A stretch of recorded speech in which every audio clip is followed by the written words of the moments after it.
Hi, welcome to this week's video. You know, my grandmother used to say that if you wanted a baby to sleep through the night, the first thing you should do is add some oatmeal to her bedtime bottle. I've heard that time and time again, and I think it's kind of an old wives' tale, really, that adding food, adding solids to a child's diet will somehow magically make he or she sleep through the night. So I want to kind of dispel that myth here today and teach you a little bit about why your baby might not be sleeping through the night and what you can do to encourage her down the right road without starting on solids. Now, the recommendation for solid intake is roughly around the 5th or 6th month of age. So you don't want to start that too soon. There is some concern that starting too soon might lead to some allergy issues later on in life. So you definitely don't need to rush it.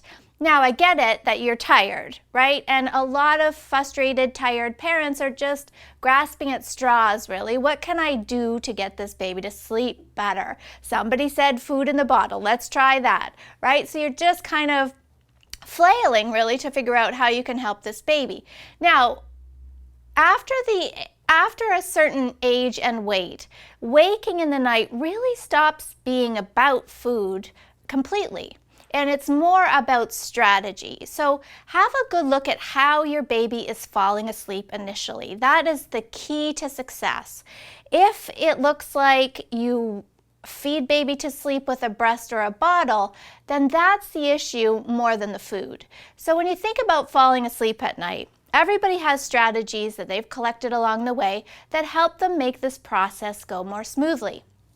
You have a glass of water by your bedside table, you need your earplugs on standby, the window has to be open just so.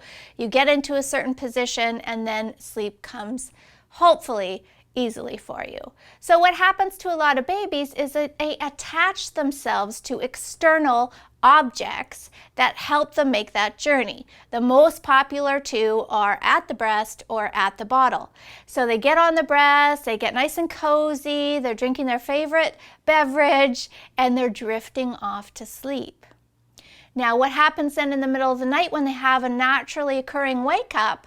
Sometimes they're going to handle it just fine and get themselves back to sleep, but other times they're going to have a full wake up, wonder, how do I do this without the assistance, and cry for you to come in and, breastfeed or bottle feed them back to sleep. So the food is a nice bonus, absolutely, but it's more the strategy that they're after than the food.